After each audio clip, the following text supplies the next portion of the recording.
How does a soldier die in a war that does not officially exist, while the BBC tells his country he died on a training exercise? In 1971, while the British public read about Vietnam and Northern Ireland and believed those were the wars their soldiers were fighting, a medical officer in Cyprus sent a signal to the field surgical team in Salalah, southern Arabia. The signal read, "Thank you for your recent malaria cases. They are all doing well, and their shrapnel wounds will soon be healed." That signal was not a clerical error. It was policy. It was the mechanism by which a democratic government maintained the fiction that its soldiers were not fighting and dying in a war it had decided the public could not be told about. Tell me in the comments, have you ever heard of the Dhofar War? Because if you have not, that is precisely what the people in Whitehall were counting on. Stay until the end, because what happened on a dark hillside in southern Arabia in 1971 will make you understand something about how Britain fights its wars and the men it sends to fight them in secret that no official history has ever told cleanly. To understand why a sergeant carrying his regiment's only night vision device led 200 men through darkness toward armed men who were waiting for them on a hillside, you must first understand what Dhofar was and what the world stood to lose if Britain failed there. Not just a province at war. Something more precise and more consequential than that. Dhofar is Oman's southernmost province, a region of approximately 30,000 square miles whose geography seemed designed by geology specifically to favor the defender. Behind the narrow coastal plain, where the provincial capital of Salalah sat in relative safety, the Jebel Dhofar rose 3,000 to 4,000 feet above sea level. From June to September each year, moisture-laden winds called the Kharif drove in from the southwest and shrouded the mountains in dense cloud, turning them green and impenetrable and invisible from the air. Numerous wadis ran northward from the mountains through barren, arid landscape toward the sands of the empty quarter. The men who had grown up in those mountains knew every one of them in total darkness. The men sent to fight there did not.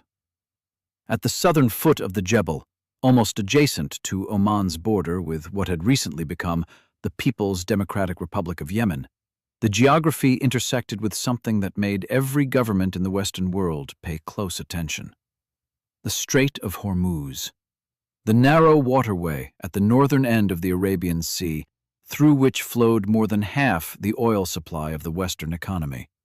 Not a portion of it, more than half of it. The country that controlled the approaches to that strait controlled the arteries of the industrialized world. In 1970, the country guarding the southern entrance to the strait was 3 months from falling to a Marxist insurgency backed by the Soviet Union and the People's Republic of China. The insurgency had begun in 1962 when a dissatisfied tribal leader named Musallam bin Nufal formed the Dhofar Liberation Front and made an epic crossing of the empty quarter on foot to reach his homeland and begin a rebellion against a government that had comprehensively failed its people. Sultan Saeed bin Timur had spent decades refusing to allow schools to be built, roads to be laid, or oil revenues to be spent on the subjects who lived above the oil fields. His response to the rebellion was delivered to his British military commander without apparent irony. "Those people on the Jebel are very bad," he said. "Brigadier, I want you to kill them all." His assessment of the insurgency's trajectory was simpler still.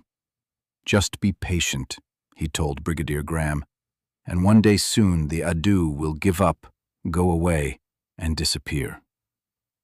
The Adu would not go away. They would be transformed. In 1967, 2 events combined to change the nature of what bin Nufal had started. The Israeli victory in the 6-day war radicalized opinion across the Arab world, and the British withdrawal from Aden created a new state on Oman's southern border, the People's Democratic Republic of Yemen, a Marxist government with ties to Moscow and Peking that immediately offered the Dhofar Liberation Front a sanctuary, training facilities, weapons, and ideological direction. The DLF absorbed the new patronage, renamed itself the Popular Front for the Liberation of the Occupied Arabian Gulf, and accepted Chinese and Egyptian military instructors into training camps just across the border. The weapons flowing eastward into the Jebel were no longer the bolt-action rifles of a tribal grievance. They were AK-47s, DSHK heavy machine guns capable of bringing down aircraft, 82mm mortars, and Katyusha rockets. One former SAS officer who would later fight on the Jebel described the Adu as the most heavily armed fighters the regiment had faced since the Korean War. He was not exaggerating. By 1970, the PFLOA had overrun most of the Jebel Dhofar, cut the only road connecting the coast to the interior, and established control of the coastline from the South Yemen border to within a few miles of Salalah itself. Terror was used to enforce compliance where persuasion had failed. 5 elderly sheikhs were pushed over a cliff 450 feet high. Other sheikhs were machine-gunned alongside their sons. Children were taken from their families and sent to Yemen for political training. The Sultan's armed forces in Dhofar numbered approximately 1,000 men and were outgunned, outmaneuvered, and, in the considered assessment of everyone who examined them, very nearly finished. Into this landscape of imminent catastrophe, in the summer of 1970, stepped a new sultan. Qaboos bin Said was 30 years old. He had been educated first in Salalah, then in England, then at the Royal Military Academy Sandhurst, where he was commissioned into the Cameronians, a Scottish regiment of the British Army. After completing a 3-month world tour of Europe, Asia, and North America, he was sent home to Oman, where his father placed him under house arrest in the family palace for 6 years because he had returned with ideas. The ideas included education for women, roads, hospitals, and the possibility that a country whose ground produced extraordinary oil wealth might use that wealth to improve the lives of the people living above it. On the 23rd of July, 1970, with the knowledge and active assistance of his British advisors, Qaboos deposed his father in a palace coup. Said bin Taimur was wounded, flown to London, and died in exile 2 years later. Within 48 hours of the coup, aircraft carrying SAS soldiers were landing at Salalah. What Qaboos offered his British allies was legitimacy and permission. What the SAS brought him was a plan and a fiction. The British Army Training Team, BATT. The men of 22 Special Air Service Regiment, wearing no regimental insignia, operating under names that did not appear in newspapers, whose deaths would be reported to their families as training accidents, and described by the BBC as the unremarkable consequence of peacetime exercises in an unspecified location. The political calculation was explicit and made at cabinet level. Prime Minister Edward Heath, Foreign Secretary Alec Douglas-Home, and Defence Secretary Lord Carrington had approved British military assistance and the commitment of SAS personnel to Dhofar. They had also approved the fiction that none of this was happening. The reason was Vietnam. The phrase advisory mission had been used by American politicians in 1961 to describe a military commitment to Southeast Asia. By 1970, that commitment had consumed 500,000 American soldiers and was tearing American society apart. The British government would not begin the same sentence. Whatever happened in Dhofar would happen under a different name. While Vietnam burned American attention from the other side of the world, British soldiers in Dhofar were dying of malaria. That was the official description. The shrapnel in their bodies was attributed to tropical diseases. The men who flew home had been on exercises. Their families were told what they were told. The 5-point plan the SAS brought to Oman in the autumn of 1970 was called Operation Storm, and it was not primarily a plan for killing people.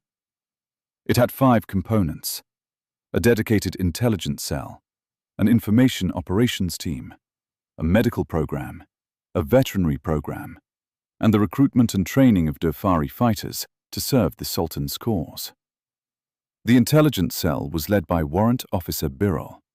The propaganda operation was run by a corporal named John Lane, who produced leaflets, designed posters, and broadcast programs on Radio Dhofar. One iconic poster, distributed across the Jebel in large quantities, depicted a hand bearing the Sultan's armed forces emblem, smashing a communist star. Its caption: "The hand of God destroys communism." Cheap transistor radios were imported and initially given away free, later sold cheaply in the village souks. When the Adu began confiscating radios that Dhofaris had purchased with their own money, they demonstrated, in the most concrete possible way, that they valued ideological control more than the welfare of the people they claimed to be liberating. The population noticed. The medical program treated families who had not seen a doctor. The veterinary program treated their livestock, because on the Jebel, a man's wealth was measured in cattle and camels and goats, and a soldier who understood this and acted on it was conducting warfare of a kind no rifle could replicate. Operation Storm's 5th element was its most counterintuitive and its most important: the Firkat. Former Adu fighters, men who had been shooting at the Sultan's forces 6 months earlier, who had now accepted Qaboos's amnesty and come over to the government's side. The SAS took them, trained them, lived alongside them, and led them back into the mountains to fight against the men they had once fought with.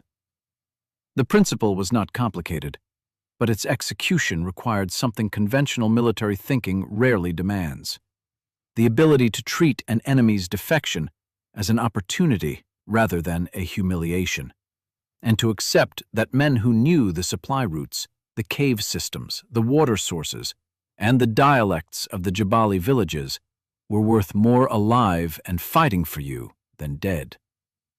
By March 1971, 201 Adu had defected to the Sultan's side. By the end of 1975, that number had risen to over 800. The Firkat units named themselves. Some chose Islamic designations: Firkat Salahuddin, Firkat Khalid bin Walid, invoking the great commanders of Islamic military history. On the other side of the mountain, Adu units had named themselves after Che Guevara and Ho Chi Minh. 2 armies on the same Jebel, reaching across opposite hemispheres for the traditions that told them who they were and what they were fighting for. The ideological collision of the Cold War, compressed onto the slopes of a mountain range most of the world had never heard of. The first serious test of Operation Storm came in October 1971.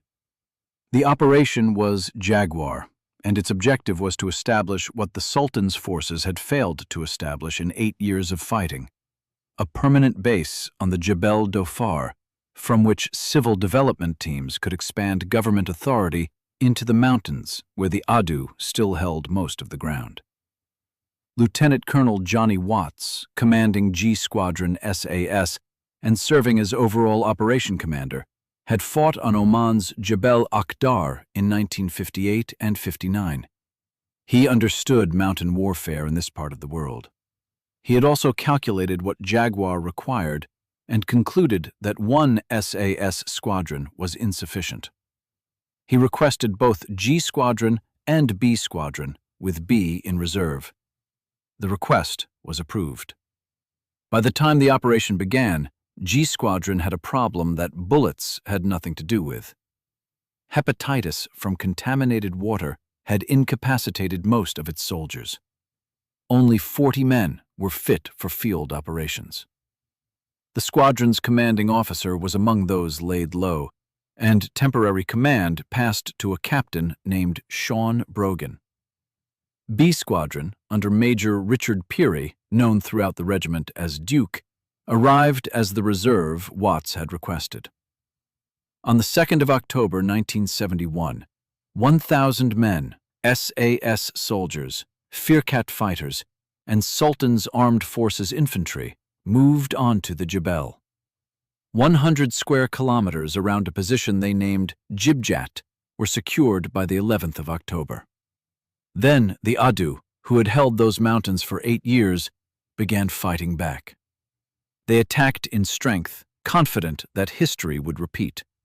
Government forces who took heavy casualties in the opening days of an operation typically lost heart and withdrew. Over 40 Adu assaults struck the SAS positions in 4 days. The base named White City was hit with mortars, recoilless rifles, and machine gun fire. Morning and evening stand to became the rhythm of existence. The daily patrols to the waterhole were conducted under contact. Watts led from the front, sometimes taking both squadron commanders on the same patrol. The SAS had come under more concentrated enemy fire than any British soldiers since Korea. The Adu did not break them, because the SAS did not break. It was into this situation, in October and November of 1971, that a trooper named Dave Hawerski arrived. He was 21 years old, formerly of the 7th Royal Horse Artillery. After a tour in Northern Ireland, and the minimum 3 years of regular service required before applying to the Special Air Service, he had passed selection in 1971 and been assigned to 7 Troop B Squadron. He describes himself, in the 67 pages he eventually compiled to accompany his service medals, as a virgin soldier, someone who had trained for combat and believed he understood it without having experienced effective enemy fire. This status, he writes, did not last long. He arrived at White City, and the position was attacked that same evening. Sergeant Mick H. was 7 Troops' senior NCO. On the night march toward Shahait, he carried the regiment's only image intensifier scope for night operations, called in the regiment's informal vocabulary a shufti scope. 1 shufti scope for 200 men. The sergeant carrying it walked at the front. This is not an incidental detail.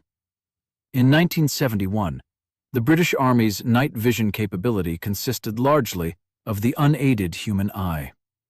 The Adu moved through the Jebel's darkness with the confidence of men whose lives had been lived on that ground. Every wadi, every stone wall, every narrowing in the track committed to memory by decades of daily navigation. The SAS did not have that knowledge, and they had one device that could see in the dark. The formation for the night march was a single-file column, 200 men, 5 languages. The Firkat guides led it, and they were the system's second layer of threat detection, not technological, but behavioral. When Firkat fighters felt at ease on a night march, they moved with their AK-47s draped casually over their right shoulder. When the ground ahead began to feel wrong, when the particular texture of an area communicated what experience had taught them to recognize, they shifted their weapons forward into their left hands in a combat-ready carry. No words, no radio call. The weapon's position was the entire message, and every backed man in the column understood it and watched for it. This happened periodically during the march, those moments when the rifles shifted, and each time the whole column adjusted its state of alertness accordingly. It was a very dark night. Hawerski remembers jumping up and down before the column moved out, checking for anything loose that might rattle. The ground was bone-dry grassland, peppered with rocky outcroppings that became ankle-breaking hazards in the dark, and night marching on the Jebel meant stumbling on stone pathways, the disorientation of single-file movement through terrain you could not see, relying on the man ahead and the man behind to transmit whatever warnings came silently down the line. All of a man's senses operated at what Hawerski describes as hypersensitivity. Sight and sound and smell and touch, and the particular gut-level awareness that comes to soldiers who've been in this kind of darkness often enough to read it. After approximately 4 to 5 hours of marching, the column stopped. The lead element changed direction, a 90-degree turn to the left, beginning to move uphill. Sergeant Mick H. scanned ahead with the shufti scope. The column halted halfway up the slope. Whatever he had seen, or thought he had seen, required a longer look. The stop signal passed back along 200 men. They went to ground. They waited. The all-clear came. They were just getting up to move again when all hell broke loose.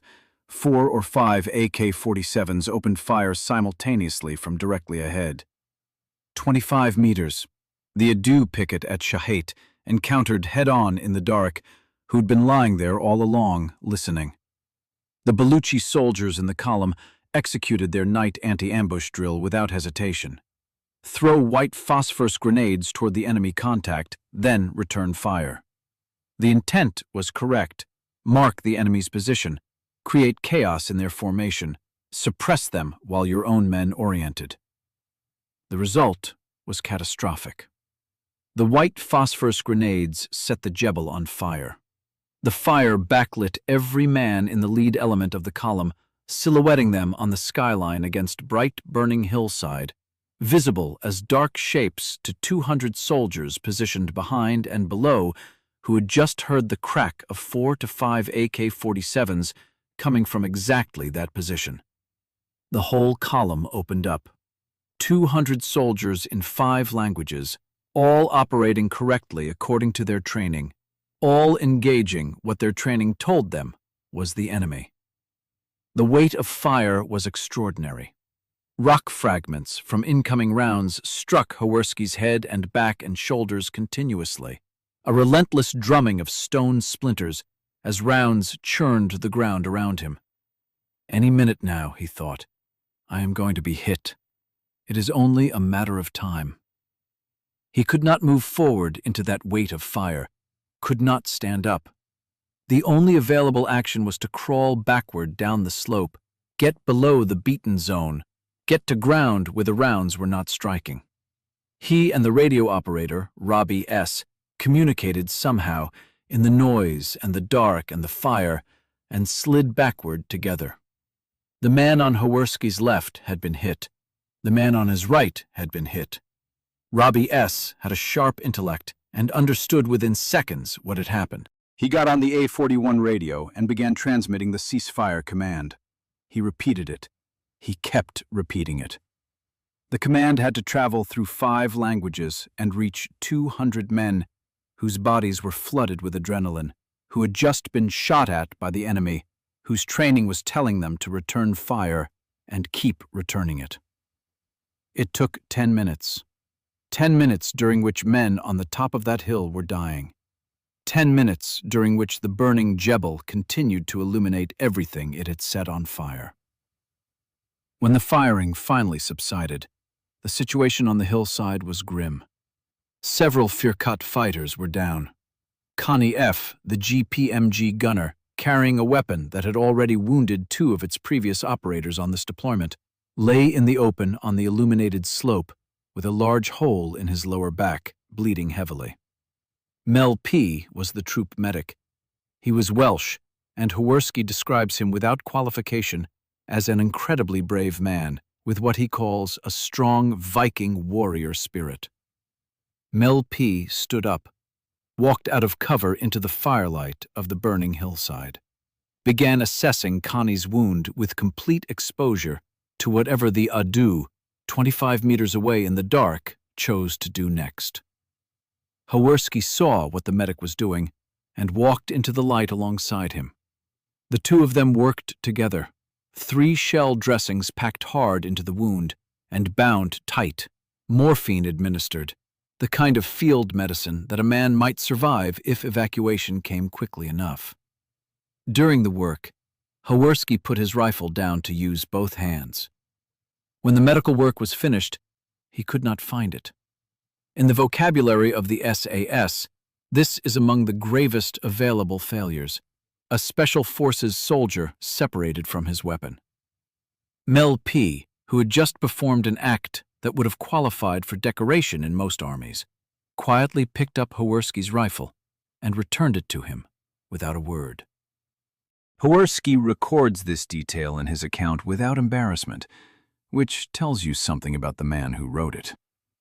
Corporal Jimmy J., ex-parachute regiment, B Squadron, moved through the hillside, organized everyone within earshot, and gave one order: fix bayonets. He then led them 50 meters back up the slope to take the position. Hawerski had no bayonet. He carried a commando fighting knife. The position was taken. He helped carry the wounded Firkat up the hill once it was consolidated. Some could walk. Some were carried in blankets. The men being carried had all been shot, some badly, and none of them made a sound. No display of pain, no complaints. They bore what had happened to them with a stillness that Hawerski noted and did not attempt to explain away. The quiet stoicism of men whose faith told them that what was written, and bearing it was simply what men did. They were courageous men, he writes. He means it exactly as stated. When the patrol eventually made it back to White City the following morning, Hawerski checked his rifle ammunition. Out of his starting total of approximately 200 rounds, he had 48 left. He notes this without drama. A pretty serious fighting patrol, he writes. This was the routine of the Jebel Dhofar. The men who came down from Shahait that morning, carrying their wounded, returned to a base itself under regular mortar and machine gun fire, operated by soldiers officially designated as advisors on a training exercise in a war that did not exist. The same men in the same week would also be drilling wells in cleared villages, running medical clinics for Jabali families who had not seen a doctor in their lives, and treating livestock whose health determined whether those families would remain neutral or shift their allegiance toward whoever had been most recently useful to them. The Second War ran concurrently with the First, and it was not a supplement to the military campaign. It was the campaign's essential mechanism, based on an understanding that no insurgency survives without popular support, and no government defeats an insurgency without popular legitimacy. The wells the SAS drilled in cleared villages produced something water cannot normally produce: loyalty. A family that had walked 4 miles to a contaminated waterhole before the Sultan's forces arrived, and now had clean water 50 meters from their home, had a material reason to support the government that was not dependent on ideology. The clinics treated children who would otherwise die of preventable illness. The veterinary program treated camels and cattle whose value to a Jabali family was not sentimental. They were the measure of a man's wealth, the collateral in every negotiation, the thing that mattered after God. The Firkat complicated every calculation they were part of. They were not disciplined soldiers in the conventional sense. They were warriors with their own priorities, their own tribal loyalties, their own conditions for continued participation. During Jaguar, when hundreds of Adu livestock were captured in the fighting, the Firkat units refused to continue military operations until the animals had been transported to Salalah and sold at the market. This was not desertion. It was the cultural arithmetic of men for whom cattle represented security that no government salary could guarantee. The British commanders organized what one participant described as a Texan-style cattle drive down from the Jebel, secured the livestock, got them to market, and got the Firkat back into the fight. The operational plan had not included a cattle drive. The operational outcome required one. The Hornbeam Line was established in 1972. 64 kilometers of fortified outposts running northward from Muxail on the coast, designed to cut the Adu's main supply line from South Yemen. The posts were manned by Sultan's armed forces soldiers who sortied nightly to set ambushes on the most likely enemy infiltration routes, laying anti-personnel mines on the tracks, and harassing the camel trains that moved weapons and ammunition eastward from the PDRY. This was not spectacular warfare. It was systematic strangulation. Each caravan intercepted, each cache destroyed, each route made consistently dangerous, denied the Adu fighters on the Jebel the supply flow without which operations at scale became impossible to sustain. By 1973, the Adu had abandoned camel caravans on the interdicted routes entirely and were carrying weapons on their own backs. The weight a man carries is considerably less than what a camel carries, and considerably harder to replenish when the man is dead. The PFLOAG leadership understood, by the spring of 1972, that the campaign they had launched 8 years earlier was being reversed. The SAS-led strategy was working. The Firkat were producing intelligence. The civil program was shifting loyalties. The supply lines were being strangled.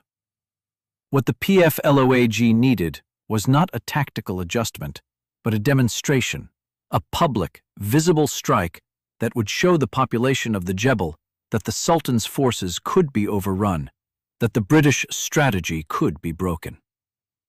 They examined the map and identified their target, the small coastal town of Mirbat, 80 kilometers east of Salalah, where a 9-man British Army training team held the position in a low concrete building near the beach.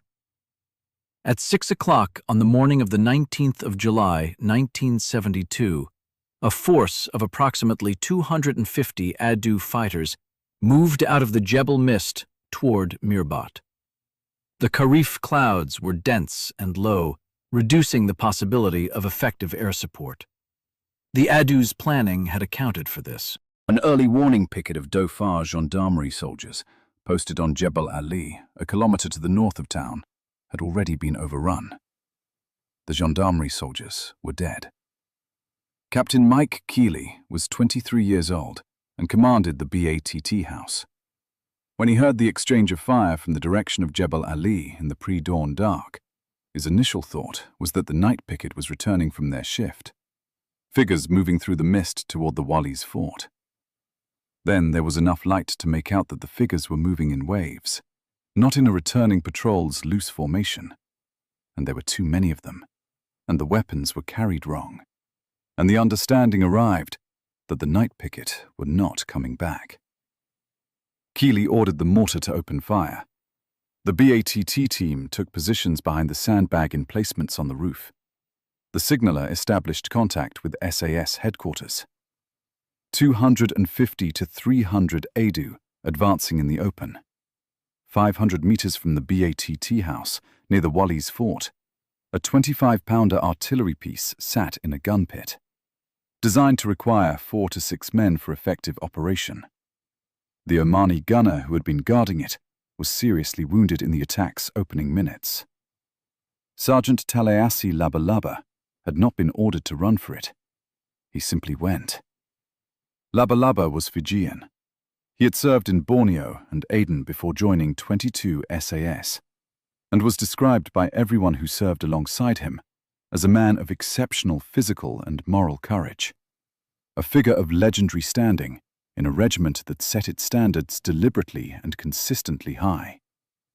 He ran 500 meters across open ground under fire, reached the gun pit, and began operating a 6-man artillery piece alone. 1 round per minute at the advancing Adu, then shorter intervals as he shortened the range, elevating the barrel to engage men close enough to be hit without calculation. A round grazed his face. He continued firing. A radio message reached the bat house. Labalaba was badly wounded and struggling to keep the gun operating alone. He needed help.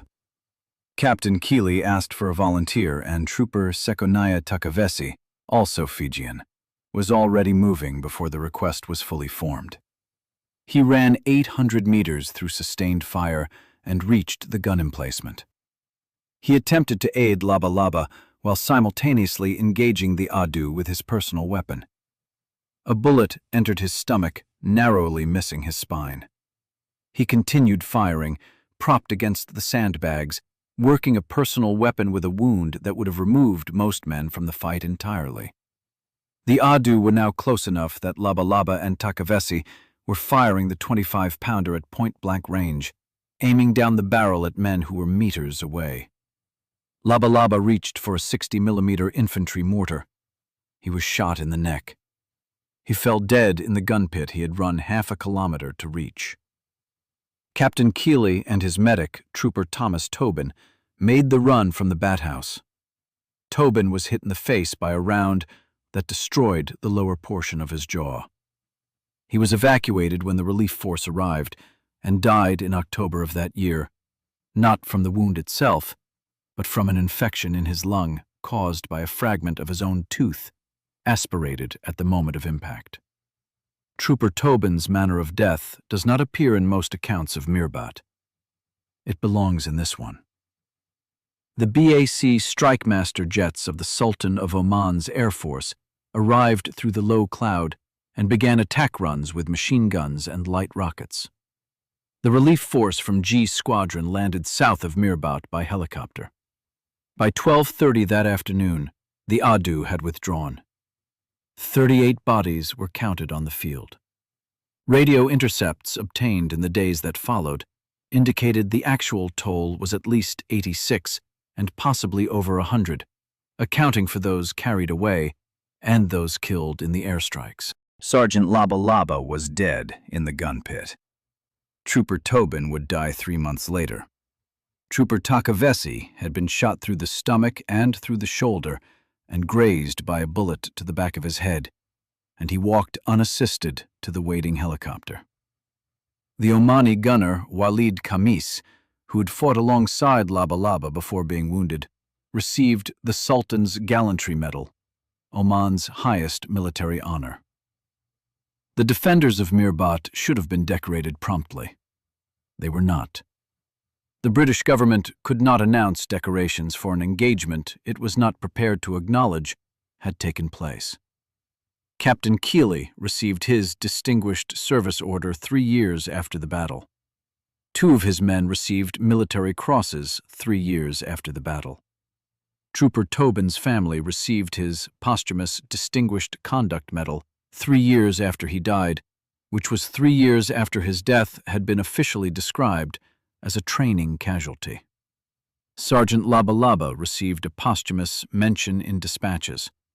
His comrades, and a substantial body of military historians writing in the decades since, have argued publicly and with documented evidence that what Labalaba did at the gun on the morning of the 19th of July earned the Victoria Cross.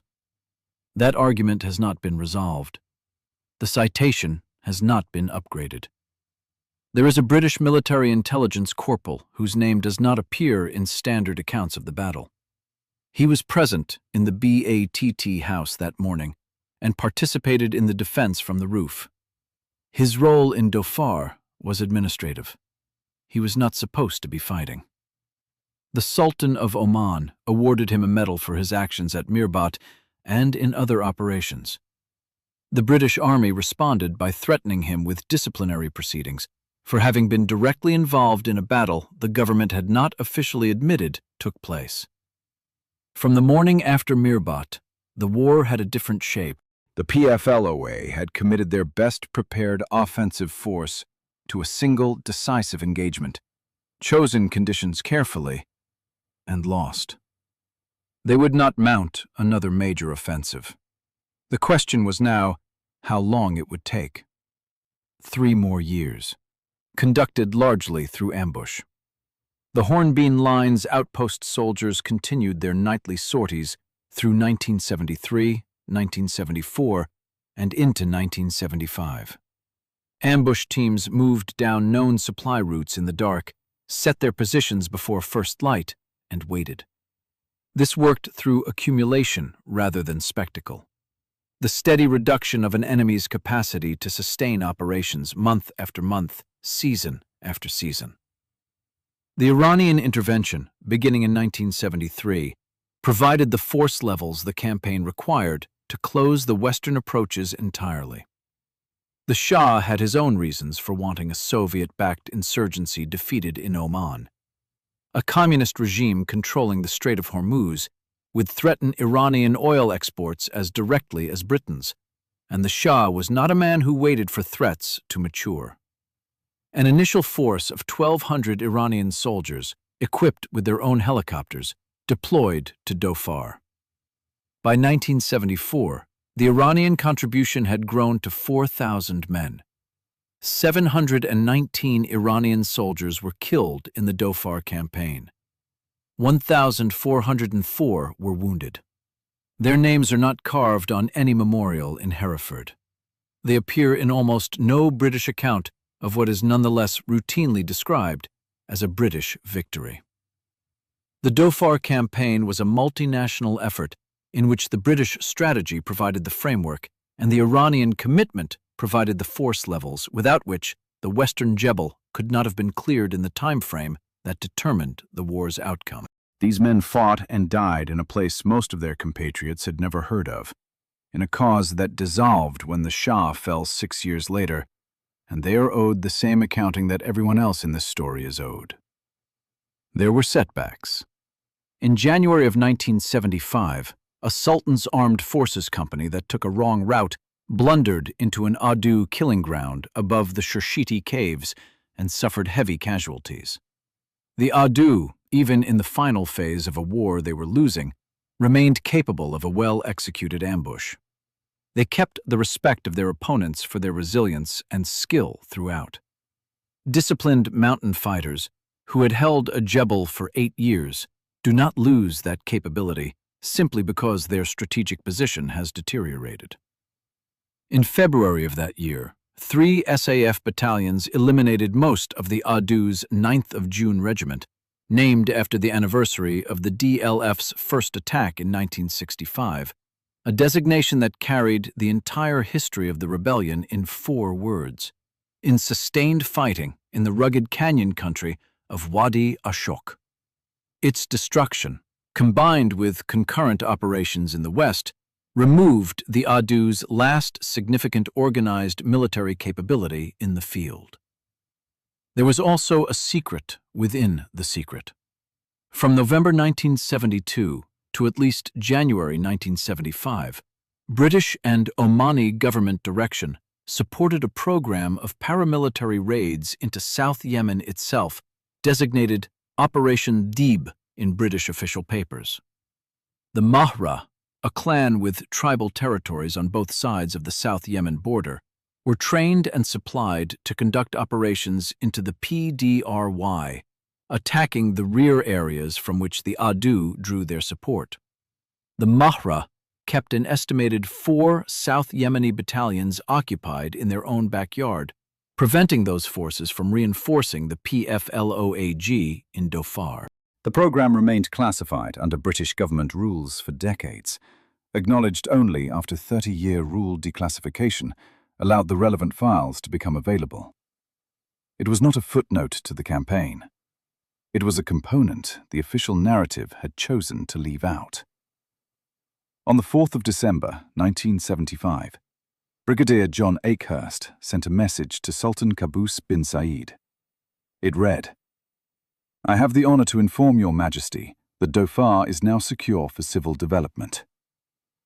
Qaboos declared the war over on the 11th of December. The last casualty of the entire conflict, a New Zealand officer in the Sultan's frontier force named Donald Nairn, died in a skirmish with Adu remnants on the 9th of May, 1979.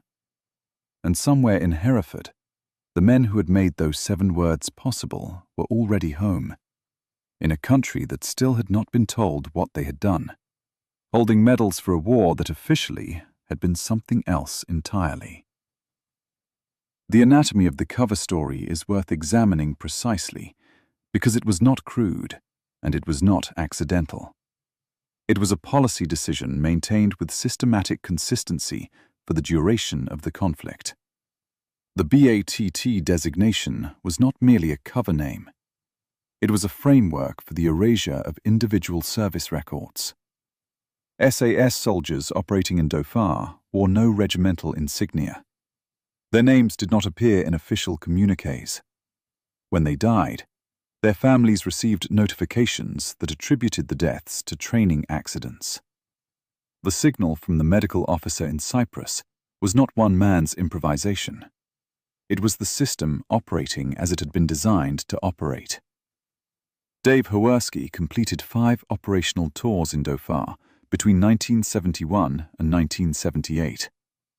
He left the army at 28, his service officially a series of training exercises in unspecified locations. The 67 pages he eventually compiled to accompany his service medals were not published, not submitted to any archive. They existed as a private document, typed and illustrated, compiled by a man who understood that the truth he had lived required a record, even when that record had nowhere official to go. In 2015, his medals went to auction.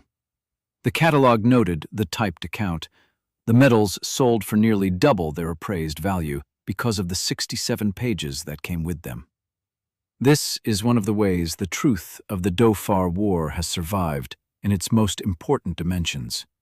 In documents accompanying auction lots, in regimental memoirs cleared by censors after 3-year delays, in the carefully bounded testimony of men who understood they were not supposed to be specific.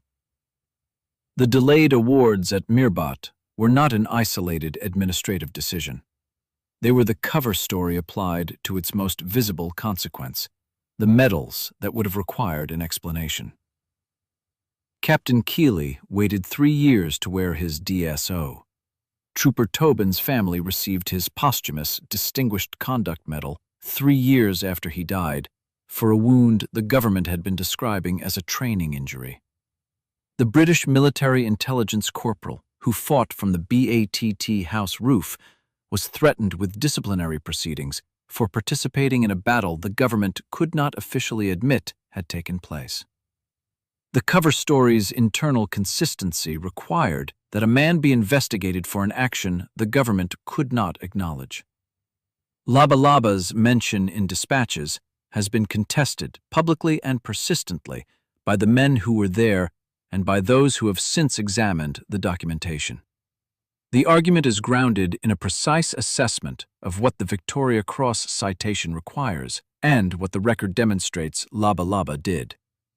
He ran 500 meters under fire to operate alone a weapon designed for 6. He was wounded and continued. He died at his post. The award has not been upgraded.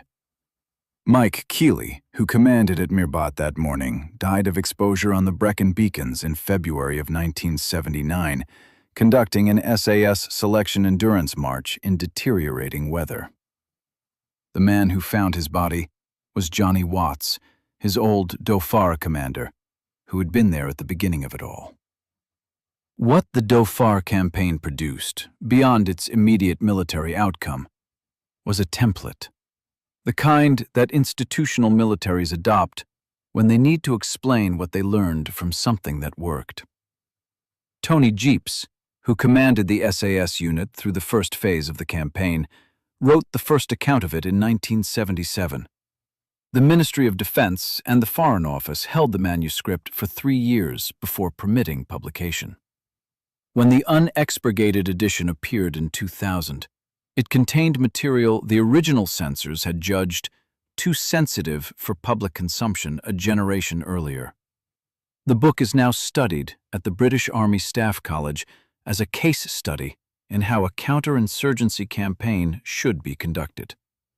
The lesson framework it provides, the 5-point plan, the Firkat model, the integration of civil development with military operations, the strategic use of amnesty, has been applied to subsequent British engagements with varying degrees of fidelity and varying degrees of success. Geraint Hughes of King's College London has spent the last 15 years examining the Dhofar campaign through declassified British government archives, and his reassessment introduces productive complexity into the triumphalist version. He notes that the campaign's success depended on conditions unlikely to be precisely replicated: a government willing to reform genuinely and visibly, an enemy with finite external support susceptible to interdiction, and a population with a specific relationship to terrain and insurgency that made the Firkat model available. He notes the Iranian contribution, without which the Western Jebel could not have been cleared in the time frame that determined the outcome. He notes Operation Dib and the interrogation methods used on detainees in the campaign's early phase, neither of which appear prominently in the standard British account of a model counterinsurgency. The model designation is not wrong. Dhofar was, by available standards of comparison, an unusually successful outcome. The Sultanate of Oman developed into one of the Arab world's most functional states, its oil revenues eventually spent on the education and healthcare and infrastructure that Sultan Said had spent the oil era refusing to provide. The wells the SAS drilled in cleared Jebel villages are not metaphors. They are physical objects that communities still use. The connection between a Firkat fighter who brought his rifle in for the cash incentive in 1971 and the functioning port of Salalah today is traceable and specific. But the model designation is also partial. It describes a version of events that the British government found useful to promote and that left out, for reasons of political sensitivity and institutional self-protection, the elements that complicated the clean version. The Iranian dead, the cross-border program, the interrogations, the families who received false accounts of how their sons and husbands died. The mention in dispatches that a man's comrades consider insufficient to the point of injustice. The names of the 12 SAS soldiers killed in Dhofar are engraved on the memorial clock tower at the headquarters of 22 Special Air Service Regiment in Hereford. Above the names, cut into stone, are lines from James Elroy Flecker's poem The Golden Journey to Samarkand. We are the pilgrims, Master. We shall go always a little further. It may be beyond that last blue mountain, barred with snow. 12 men. Their names are there. The war they fought was officially a training exercise for most of its duration. The Strait of Hormuz still controls the movement of a fifth of the world's daily oil supply.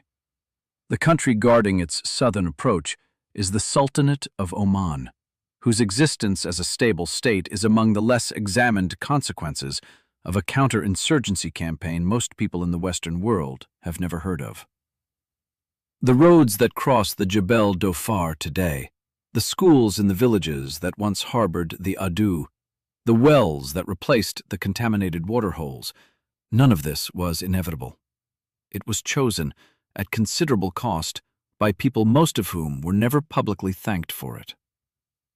Dave Hawerski was 21 years old when he jumped up and down in the dark on that hillside, checking for rattling equipment before a night march toward men who were waiting. He had one image intensifier scope between 200 soldiers. His threat detection system was the way a Firkat fighter held his rifle. His first warning was the sound of 5 AK-47s at 25 meters. He came back from that contact with 48 rounds and a hole in the bottom of his trousers. He came back from Dhofar 5 times. He left the army at 28, his service officially a collection of training exercises in unspecified locations, his medals requiring a 67-page explanation before they would sell for what they were actually worth. 12 names are carved on a clock tower in Hereford. Sergeant Talaiasi Labalaba, who ran 500 meters under fire to operate a 6-man gun alone, who was mortally wounded at his post, whose comrades believe his government gave him an award insufficient to what he did. Trooper Thomas Tobin, who died not from the bullet that hit him, but from his own tooth. Families who received death certificates that said training accident, and who may have lived with that description for the rest of their lives, never understanding what the ribbons on the medals in the drawer actually represented.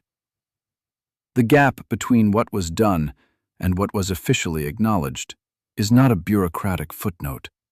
It is a precise measurement of what a democratic government is capable of asking its soldiers to do while simultaneously insisting it has not asked them to do it. Now you know it. And now you know why the men who came back from the Jebel Dhofar to a country that did not know they had been there, doing work that country could not acknowledge, in a war it has never fully claimed, deserve more than the auction catalogue that finally told their story.